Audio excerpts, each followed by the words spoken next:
folks! Today we're going to celebrate the release of all the wonderful Ork stuff coming in the month of June. And today, because Gorkanaut / Morkanaut is coming out, I thought I'd talk a little about Gork and Mork and also talk about the origins of the Orks, so stay tuned.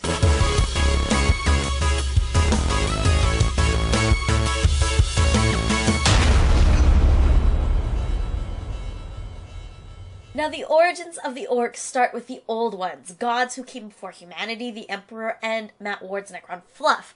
These guys created the Orks specifically to fight the Necrons, and upon creating them, they bestowed them with many gifts, including that of incredible size and strength, an inclination towards violence, and a latent psychic ability that works as a collective whole. This latent psychic ability is expressed really uniquely when it comes to the Orks.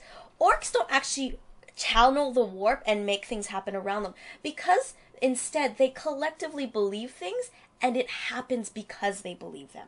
So, as an example, Orks believe red things go faster, and because they all collectively believe red things go faster, red things do in fact go faster around them. Ork Shooter Boys similarly manifest this in holding contraptions that look like guns and act like guns in their hands, but in the hands of anyone who isn't an Ork, don't actually work and are more likely to explode and kill the person trying to wield it.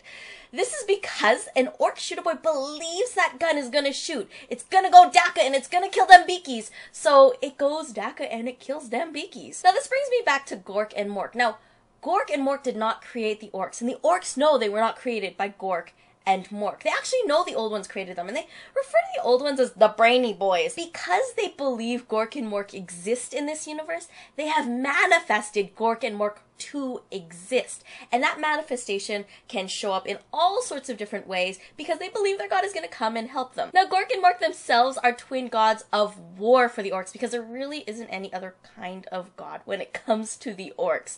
One of them is the cunningly brutal one because he's clever, and the other one is the brutally cunning one because, you know, he's not. And they don't really know which one is which, to be perfectly honest, and they actually fight wars about it. Now, I love Gork and Mork because they're so characterful, and they bring a lot of that character into the Orks, but I think that as a part of a greater theme of godhood in the 4K universe, they're also a really interesting example of why the verse is so rich and diverse. You have gods who are created by those who worship them, and who didn't exist before that, and you also have gods who created whole races who aren't actually worshipped themselves, like the Old One.